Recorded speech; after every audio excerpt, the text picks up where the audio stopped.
Hi students. So இன்னைக்கு நம்ம வந்து பார்க்கக்கூடியது 12th physicsல unit 3 அதாவது lesson 3 அப்படி கூட சொல்லலாம். So unit 3 நீங்க உங்களுக்கே தெரியும் இல்லையா, magnetism and magnetic effects of electric current. So இந்த லெசனோட full revision நம்ம பார்க்க போறோம். So ஏற்கனவே first unit முடிச்சிருந்தோம். First unitல வந்து பாத்தீங்கன்னா ரெண்டு பார்ட்டா ஸ்ப்ளிட் பண்ணிருப்பேன் இல்லையா. First part வந்து electric fluxக்கு முன்னாடி வரைக்கும், second part வந்து Van de Graaff generator வரைக்கும் ஃபுல்லா ரிவைஸ் பண்ணிருப்போம். டாபிக் பை டாபிக்கா வந்து அதுல இருக்கக்கூடிய முக்கியமான பாயிண்ட்ஸ் எல்லாமே டிஸ்கஸ் பண்ணிருப்போம். ஏன்னா அதை நீங்க பாத்தீங்க அப்படின்னா உங்களுக்கு வந்து சில क्वेश्चंसல வந்து என்ன கேக்குறான், இந்த क्वेश्चनோட கான்செப்ட் என்ன இல்லையா அப்படிங்கிறது உங்களுக்கு புரியாம இருந்துச்சு அப்படின்னா அந்த வீடியோ பார்க்கும்போது உங்களுக்கு ஈஸியா புரிஞ்சிருக்கும். சோ திருப்பி செகண்ட் யூனிட் வந்து current electricity. First unit electrostatic, second unit current எலக்ட்ரிசிட்டில வந்து நம்ம அதையும் வந்து ரெண்டு பார்ட்டா ஸ்ப்ளிட் பண்ணி நான் எக்ஸ்பிளைன் பண்ணிருப்பேன்.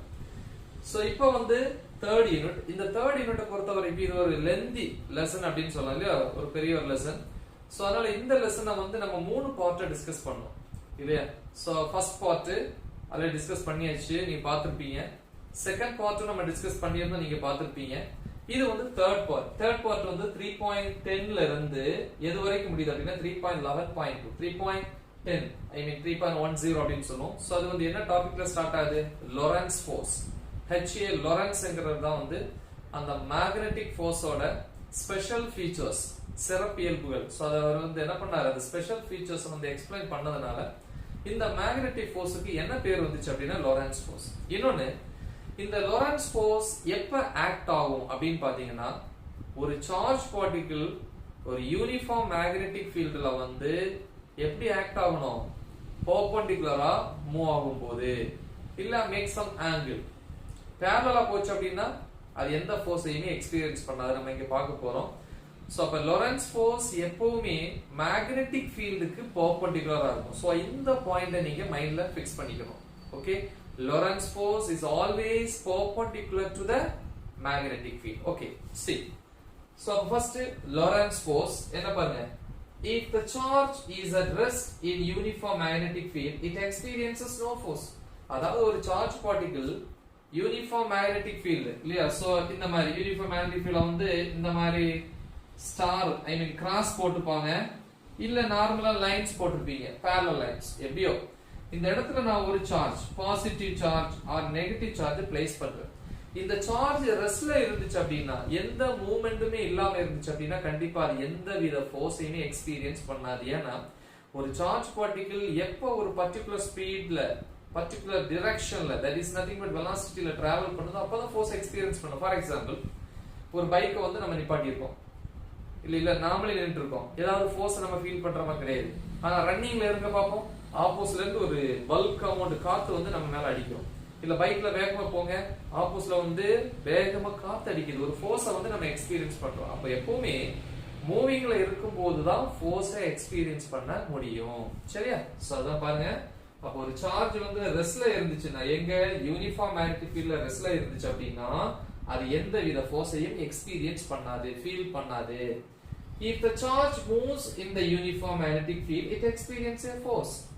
ஆனா அதே சார்ஜ் வந்து இந்த யூனிஃபார்ம் மேக்னெட்டிக் ஃபீல்ட்ல ஒரு குறிப்பிட்ட வெலாசிட்டில டிராவல் பண்ணிச்சு அப்படின்னா கண்டிப்பா அது ஒரு ஃபோர்ஸை எக்ஸ்பீரியன்ஸ் பண்ணும். பட் கண்டிஷன் இஸ் தேர், அதாவது அந்த யூனிஃபார்ம் மேக்னெட்டிக் ஃபீல்டுக்கு பேரலலா அந்த சார்ஜ் பார்ட்டிகளோட வெலாசிட்டி இருந்துச்சு அப்படின்னா எந்த வித ஃபோர்ஸுமே எக்ஸ்பீரியன்ஸ் பண்ணாது. எக்ஸாம்பிள், யூனிஃபார்ம் மேக்னெட்டிக் ஃபீல்ட்ல ட்ரெயின் வச்சுக்கோங்க, ஒரு ட்ரெயின் இப்படி போயிட்டே இருக்கு, ஒரு ட்ரெயின் இப்படி போயிட்டு இருக்கு, ட்ரெயினுக்கு பேரலலா ஒரு பஸ் போயிட்டு இருக்கு அப்படின்னா அந்த ட்ரெயினால எந்த வித ஃபோர்ஸுமே அந்த பஸ்ஸால என்ன பண்ண முடியாது, ஃபீல் பண்ண முடியாது. அப்ப ட்ரெயின் இப்படி இருக்குன்னா பஸ் அட்லீஸ்ட் பெர்பெண்டிகுலர் இல்ல ஒரு பர்டிகுலர் ஆங்கிள் போச்சு அப்படின்னா அந்த ட்ரெயின் வந்து அதை போய் இடிக்கும் போது ஒரு ஃபோர்ஸ் எக்ஸ்பீரியன்ஸ் பண்ணுது. ஓகேவா? சோ அது வந்து புரிஞ்சுக்கணும். அதை பேஸ் பண்ணி தான் ஃபார்முலா இருக்கு பாருங்க. Force on a moving charge, மூவிங்ல இருக்கக்கூடிய சார்ஜ் மேல ஆக்ட் பண்ணக்கூடிய ஃபோர்ஸ் என்னது, மேக்னெட்டிக் ஃபோர்ஸ். மேக்னெட்டிக் ஃபோர்ஸ்க்கு இன்னொரு பேர் தான் இது லொரன்ஸ் ஃபோர்ஸ் அப்படின்னு சொல்லலாம். Lorentz force that is nothing but magnetic force அப்படின்னு சொல்லலாம். இது HA லொரன்ஸ்ங்கறவர் எக்ஸ்பிளைன் பண்ணதுனால தான் அத வந்து அதோட ஸ்பெஷல் ஃபீச்சர்ஸ் அவர் எக்ஸ்பிளைன் பண்ணதுனால அதுக்கு வந்து Lorentz fours are magnetic Lorentz force அப்படின்னு பேர் வந்துச்சு. ஃபார்முலா பாரு, magnetic Lorentz force Fm is equal to Q into V vector cross B vector. ஏன்னா லொரன்ஸ் ஃபோர்ஸ் எதெல்லாம் பொறுத்து எதுக்கெல்லாம் டைரக்ட்லி ப்ரொபோர்ஷனலா இருக்கும், சார்ஜோட வேல்யூக்கு ஈக்குவல் இல்லையா. சார்ஜ் வேல்யூ கூடிச்சுன்னா ஃபோர்ஸோட வேல்யூ கூடும். கரெக்ட் தானே? ஒரு சைக்கிள் வேகமா போகுது, அதோட மாஸ் கம்மி. ஒரு பஸ் வேகமா போகுது, இந்த ரெண்டுல எது வந்து அதிகமான காத்தை எக்ஸ்பீரியன்ஸ் பண்ணுதுன்னா பஸ் தான் இல்ல. the next velocity speed அதிகமா இருக்கும், speed with direction, then magnetic field கண்டிப்பா அங்க இருக்கும். இந்த மூணையுமே டிபெண்ட் பண்ணி இருக்கு. இத மேக்னிட்யூட்ல எழுதுங்க. எப்படி எழுதுவீங்க? Fm is equal to q into v vector cross b vector. a vector cross b vector formula உங்களுக்கே தெரியும், ab sin theta. அதே மாதிரி இங்க vb sin theta. அதான் சொன்னேன். அப்ப நல்லா பாருங்க, vq b க்கு இடையில ஆங்கிள் தான் theta. v என்கிறது speed of the electron with the direction. b என்கிறது magnetic field. அப்ப speed I mean velocity யும் magnetic field ம் parallel இருந்துச்சுன்னா theta 0. அப்ப இங்க theta 0 போட்டா என்ன ஆயிரும்? மொத்தமா 0. அப்ப force இருக்காது. அப்ப theta ஒரு வேல்யூ இருக்கணும். எப்ப வந்து force வந்து maximum அப்படினா ரெண்டு perpendicular இருக்கும்போது theta 90. சோ அப்ப இங்க 90 போட்டா maximum. ஓகே, அப்ப theta is equal to 90 degree na Fm is maximum. Then theta equal to 0 degree na Fm is 0. Magnetic Lorentz force. Next, motion of a charged particle in a uniform magnetic field. அதாவது uniform magnetic field ல ஒரு charged particle இந்த மாதிரி circular orbitல revolve ஆகுதுன்னு வெச்சுங்களேன். circular orbitல revolve ஆகும்போது அது என்னெல்லாம் experience பண்ணோம். சோ அதுக்கு என்னெல்லாம் நம்ம கால்குலேட் பண்ணோம் அப்படினா, ஃபர்ஸ்ட் டைம் பீரியட், ஒரு ரொட்டேஷனுக்கு எவ்வளவு டைம் எடுத்துக்குது, which is equal to formula 2πm/bq. இது ஒரு 5 மார்க் क्वेश्चन. நான் அந்த வீடியோ போட்டுருக்கேன், நீங்க அதை பாருங்க. formula 2πm/bq. m னா mass of the charged particle, b வந்து magnetic field, q ங்கிறது வந்து charge of that particle. Positive என்ன வேல்யூ, நெகட்டிவ் என்ன வேல்யூ. மோஸ்ட்லி நமக்கே தெரியும், புரோட்டானா இருந்தாலும் எலக்ட்ரானா இருந்தாலும் சேம் வேல்யூ 1.6 × 10⁻⁻⁹ கூலும். தென் frequency இல்ல, அந்த சார்ஜ் பார்ட்டிகளோட frequency தமிழ்ல அதிர்வெண் அப்படினு சொல்லுவோம் இல்லையா. Formula qb/2πm. ஏன்னா frequency என்ன, reciprocal of time period. அப்ப f is equal to 1/t. அப்ப இது தலைகீழ போட்டா இது வரும். தென் ஒமேகா என்ன, angular frequency. ஃபார்முலா படிச்சிருப்பீங்க, omega is equal to 2πf. அப்ப ஒமேகா is equal to இங்க என்ன வரும், ஒமேகா is equal to இங்க என்ன வந்திருக்கும் 2π, இது f, f ல கீழ ஒரு 2π வரும். இந்த 2π கேன்சல் ஆகும்போது தான் qb/m ன்னு கிடைக்கும். the next சைக்ளோட்ரான் வருவோம். சோ இதுவும் ஒரே மாதிரி தான் சைக்ளோட்ரான் இல்லையா. சோ அது aim பாருங்க, to accelerate the charged particles to gain large kinetic energy. அதாவது சார்ஜ் பார்ட்டிகிள்ஸ் வந்து ஆக்சலரேட் பண்ணி அந்த சார்ஜ் பார்ட்டிகிளுடைய கைனெடிக் எனர்ஜி, மூவிங் எனர்ஜியை வந்து இன்க்ரீஸ் பண்றது தான் இதோட வேலை. சோ இதுல நிறைய டைப் இருக்கு. Negatively charge particle, positively charge particle accelerate பண்ற மாதிரி நிறைய இருக்கு. பீட்டாட்ரான், சின்க்ரோ சைக்ளோட்ரான், இந்த மாதிரி நிறைய சொல்லுவோம். சோ இது வந்து ஸ்பெஷலா நெகட்டிவ்லி சார்ஜ் பார்ட்டிகிள் ஆக்சலரேட் பண்ணக்கூடிய ஒரு டிவைஸ் சைக்ளோட்ரான். ஓகே, சோ அது வந்து உங்களுக்கு புரிஞ்சிருக்கும்னு நினைக்கிறேன். இதுக்கு இன்னொரு பேர் கூட இருக்கு, என்ன அப்படின்னா பார்ட்டிகிள் ஆக்சலரேட்டர். சார்ஜ் பார்ட்டிகிளை ஆக்சலரேட் பண்ணக்கூடியது. சரி, இதோட பிரின்சிபிள் கீழ இருக்கும். அதுக்கு முன்னாடி இதை வந்து இன்வென்ட் பண்ணது யார் அப்படின்னா லாரன்ஸ். இது லாரன்ஸ் ஃபோர்ஸ், இது Lawrence and Livingston in the year 1934. ஆனா ஃபுல் கிரெடிட்டும் வந்து யாருக்கு அதிகமா போயிடுச்சு அப்படின்னா லாரன்ஸ். சோ அதிகமா லாரன்ஸ் எக்ஸ்பிளனேஷன் தான் பெஸ்ட்னு சொல்லுவாங்க. the principle பாருங்க, இதுல கொடுத்திருக்கேன் பாருங்க, என்னது, when charged particle moves perpendicular to magnetic field it experiences magnetic Lorentz force. அதாவது முதல்ல சொன்னேன், ஒரு சார்ஜ் பார்ட்டிகிள் நார்மலா மூவ் ஆச்சுனாலே, யூனிஃபார்ம் மேக்னெட்டிக் ஃபீல்ட்ல மூவ் ஆச்சுனாலே அது ஒரு Lorentz force எக்ஸ்பீரியன்ஸ் பண்ணும் இல்லையா. அதுவும் இங்க என்ன சொல்றான், perpendicular, when charged particle moves perpendicular to magnetic field it experiences magnetic Lorentz force. இதோட எய்ம் என்ன, சார்ஜ் பார்ட்டிகிள் ஆக்சலரேட் பண்ணி அதோட கைனெடிக் எனர்ஜியை அதிகப்படுத்துறது. சோ தான் கைனெடிக் எனர்ஜிக்கான equation q² b² r²/2m. r ங்கிறது வந்து radius of that orbit, b ங்கிறது அந்த இடத்துல இருக்கக்கூடிய magnetic field, q ங்கிறது வந்து அந்த particular charge அதோட வேல்யூ, m ங்கிறது வந்து mass of the charged particle. ஓகேவா. சோ சைக்ளோட்ரானை பொறுத்தவரைக்கும் உங்களுக்கே தெரியும், ஒரு மெட்டாலிக் சிலிண்டர் அதை ரெண்டா கட் பண்ணி இங்கிலீஷ் ஆல்பபெட் லெட்டர் d ஷேப்ல கட் பண்ணி இருப்பாங்க. அப்ப இது ஒரு பீஸ் d, இது இன்னொரு பீஸ், ரெண்டையுமே வந்து ஒரு இவாக்குவேட்டட் சேம்பர்ல ஸ்ப்ளிட் பண்ணி வச்சிருப்பாங்க. இந்த இடத்துல ஒரு பாசிட்டிவ் அயன் சோர்ஸ் இருக்கும். இது ரெண்டையும் வந்து ஒரு HFO high frequency oscillator negative positive இது ஒரு பேட்டரி மாதிரி தான். ஓகே, சோ அப்ப இது ஃபுல்லி நெகட்டிவ் டி ஆகும், இது ஃபுல்லி பாசிட்டிவ் டி ஆகும். இல்ல இது பாசிட்டிவ் இது நெகட்டிவா இருந்துச்சுன்னா இது ஃபுல்லி பாசிட்டிவ் இது ஃபுல்லி நெகட்டிவ். அப்ப இந்த டி ஃபுல்லா பாசிட்டிவ் பொட்டன்ஷியல், இந்த டி ஃபுல்லா நெகட்டிவ் பொட்டன்ஷியல். இப்போ என்ன ஆகும், இந்த இடத்துல இருக்கிற அந்த அயன் சோர்ஸ் வந்து எக்ஸைட் ஆகும். இதனால இந்த ரெண்டு சைடு என்ன வச்சிருப்பாங்க அப்படின்னா மேக்னெட்டை பிளேஸ் பண்ணிருப்பாங்க. அப்ப இந்த இடத்துல மேக்னெட்டிக் ஃபீல்ட் டிராவல் ஆயிட்டே இருக்கும். அப்ப இந்த மேக்னெட்டிக் ஃபீல்டுக்கு இந்த சார்ஜ் பார்ட்டிகிள் என்ன ஆகும், பெர்பெண்டிகுலரா வந்து மூவ் ஆகும்போது இந்த சார்ஜ் பார்ட்டிகிளை ஒரு ஃபோர்ஸ் ஆக்ட் ஆகும். அந்த ஃபோர்ஸ் பேர் என்னது, லொரன்ஸ் ஃபோர்ஸ். அப்ப எப்ப இந்த சார்ஜ் பார்ட்டிகிள் மேக்னெட்டிக் ஃபீல்டுக்கு பெர்பெண்டிகுலரா மூவ் ஆகுதோ அப்ப அது ஆக்ட் பண்ணக்கூடிய லொரன்ஸ் ஃபோர்ஸ் என்ன பண்ணும் அப்படின்னா இந்த சார்ஜ் பார்ட்டிகிளை சர்க்குலர் ஆர்பிட்ல ரிவால்வ் பண்ண வைக்கும். இது பாசிட்டிவ் அயன் சோர்ஸ், இது நெகட்டிவிட்டி அட்ராக்ஷன், ஹெவி அட்ராக்ஷன் இங்க வரும். திருப்பி இதோட எட்ஜுக்கு வரும்போது இதோட பொலாரிட்டி சேஞ்ச் ஆகும். இதோட வேல்யூ அப்படிதான், பொலாரிட்டியை சேஞ்ச் பண்ணி கொடுக்குறது. அப்படி வேகமா சுத்த ஆரம்பிச்சு லாஸ்ட்ல இந்த எட்ஜுக்கு வரும். இந்த இடத்துல ஒரு டிஃப்ளெக்டர் பிளேட் இருக்கும், அது மூலமா வெளியே கொண்டு போய் ஒரு டார்கெட்ல வந்து ஹீட் பண்ணுவாங்க. சரியா? சோ இதெல்லாம் நடக்கும். எக்ஸ்பிளனேஷன் உங்களுக்கு கொடுத்திருப்பேன். உங்க லாஸ்ட் எடிஷன்ல வந்து வேற மாதிரி டயகிராம் இருக்கும், இப்போ நியூ எடிஷன்ல இந்த மாதிரி டயகிராம் இருக்கு. சோ இந்த டயகிராமை நீங்க யூஸ் பண்ணிக்கலாம். ஓகே, சரி. The next, force on a current carrying conductor placed in magnetic field. அதாவது கரண்ட் ஃப்ளோ ஆகக்கூடிய ஒரு கண்டக்டரை வந்து ஒரு மேக்னெட்டிக் ஃபீல்ட்ல இருக்கக்கூடிய இடத்துல பிளேஸ் பண்ணோம் அப்படின்னா அந்த கரண்ட் கேரிங் கண்டக்டர் எக்ஸ்பீரியன்ஸ் பண்ணக்கூடிய ஃபோர்ஸ் என்ன formula, F is equal to IL vector into B vector படிச்சிருப்போம். இத மேக்னிட்யூட் ஸ்கேலார்ல மாத்தும்போது F is equal to ILB sin theta. ஏன்னா கிராஸ் ப்ராடக்ட். எப்போ வந்து அப்ப தீட்டாங்கிறது இந்த IL க்கும் B க்கு இடையில ஆங்கிள், இந்த ரெண்டும் parallel இருந்துச்சு அப்படினா ஃபோர்ஸ் இருக்காது. முதல்ல சொன்னேன், எப்போ இது ரெண்டும் ஒண்ணுக்கு ஒண்ணு பெர்பெண்டிகுலரா இருக்குதோ அப்ப it experience a maximum force. இல்ல force on a current carrying conductor. இத எந்த ரூல் வச்சு எக்ஸ்பிளைன் பண்ணுவாங்க அப்படினா Fleming's left hand rule. Okay, yes. The next, அத எப்படி சொல்லுவாங்க, direction of force is nothing but Fleming's left hand rule. Then force between two long parallel current carrying conductors. ரெண்டு conductor இப்படி இருக்கும். சோ இதுலயும் கரண்ட் ஃப்ளோ ஆகும், இதுலயும் current flow ஆகும்.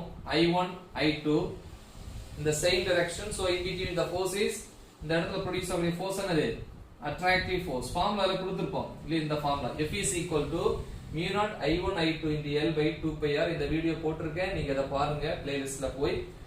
சோ அப்ப இதுல வந்து L கீழ கொண்டு வந்துறலாம். அப்ப என்ன வரும், ஃபோர்ஸ் பர் லென்த். சரி, சோ இதான் ஃபார்முலா. I1 ங்கிறதுல ஃப்ளோ ஆகக்கூடிய கரண்ட், I2 இதுல ஃப்ளோ ஆகக்கூடிய கரண்ட். R ங்கிறது இந்த ரெண்டு கண்டக்டருக்கும் இன் பிட்வீன் உள்ள டிஸ்டன்ஸ்.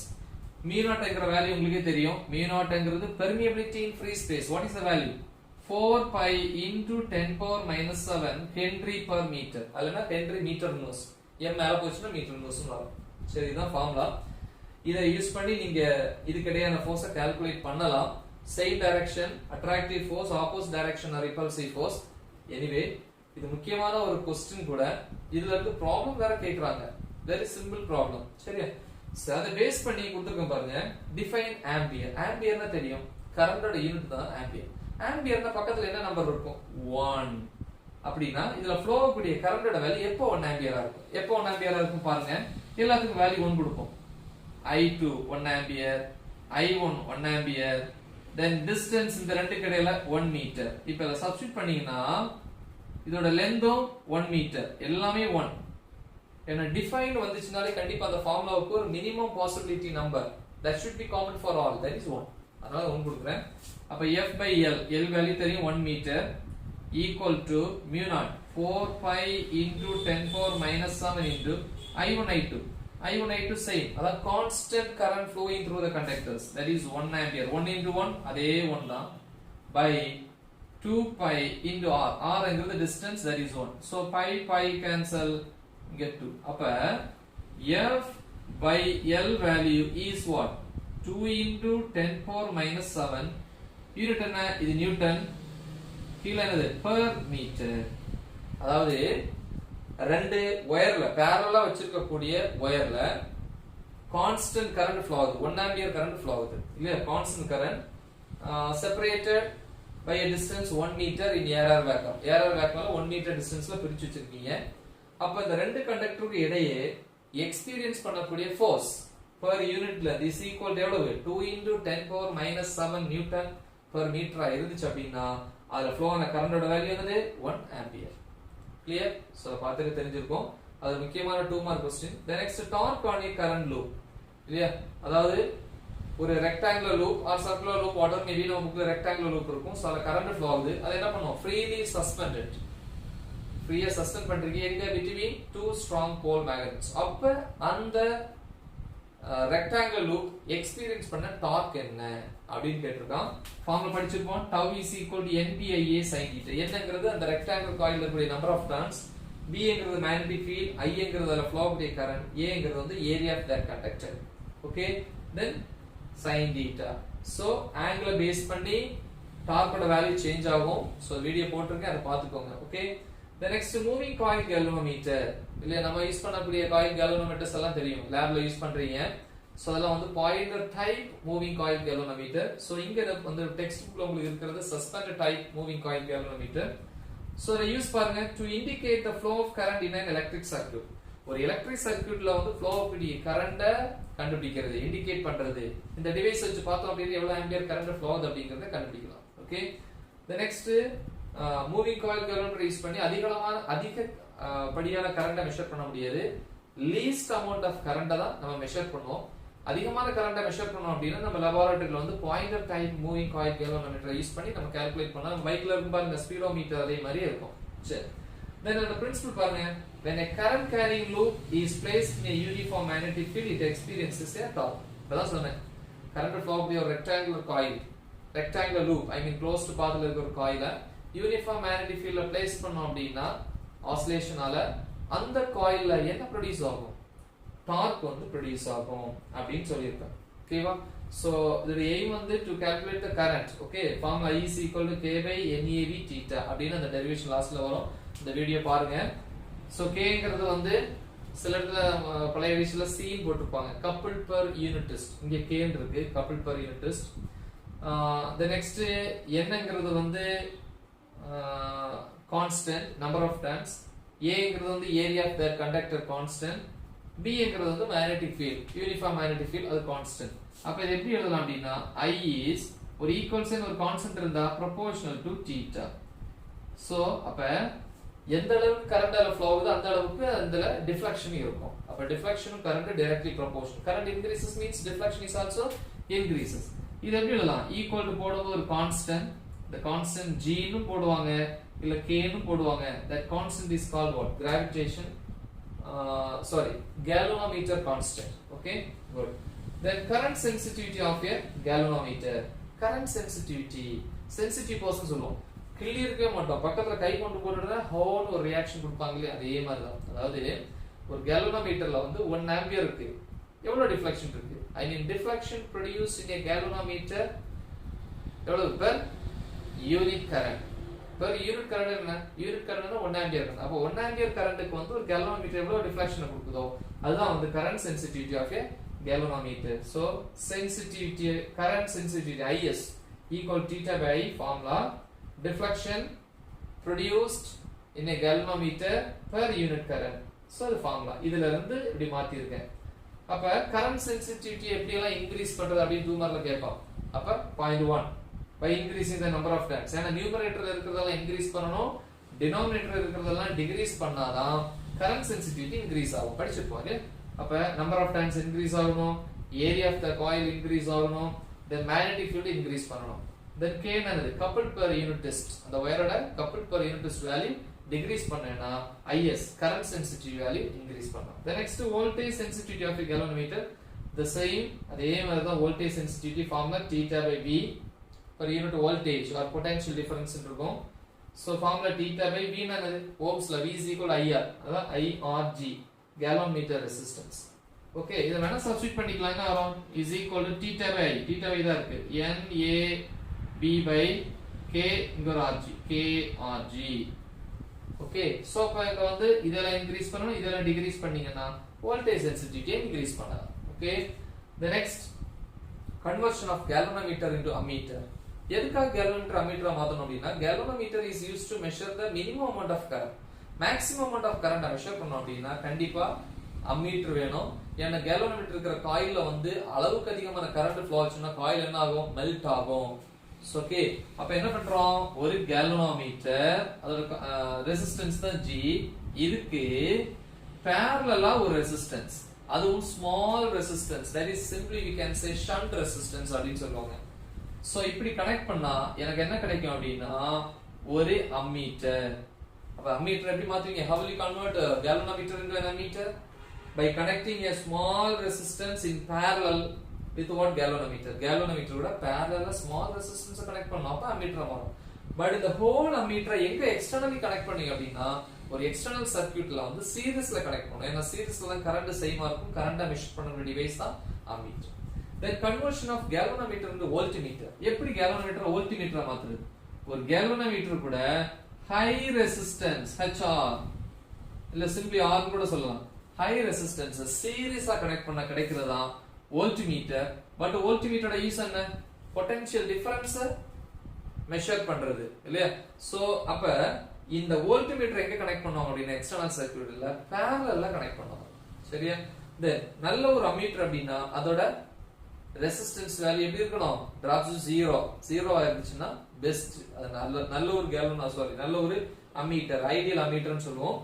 தென் ஐடியல் வோல்ட்மீட்டர்ங்கிறது அதோட ரெசிஸ்டன்ஸ் வந்து மேபி அட் இன்ஃபினிட்டியா இருந்தா பெஸ்ட். சரியா. சோ இவ்வளவுதான் இந்த லெசன்ல இருக்கு. சோ ஓரளவு நான் டீச் பண்ணிருப்பேன். டவுட் ஏதாவது இருந்துச்சுன்னா கமெண்ட் பண்ணுங்க. நல்லா பிராக்டிஸ் பண்ணுங்க, உங்க ஃப்ரெண்ட்ஸுக்கு இதை ஷேர் பண்ணுங்க. All the best. தேங்க்யூ.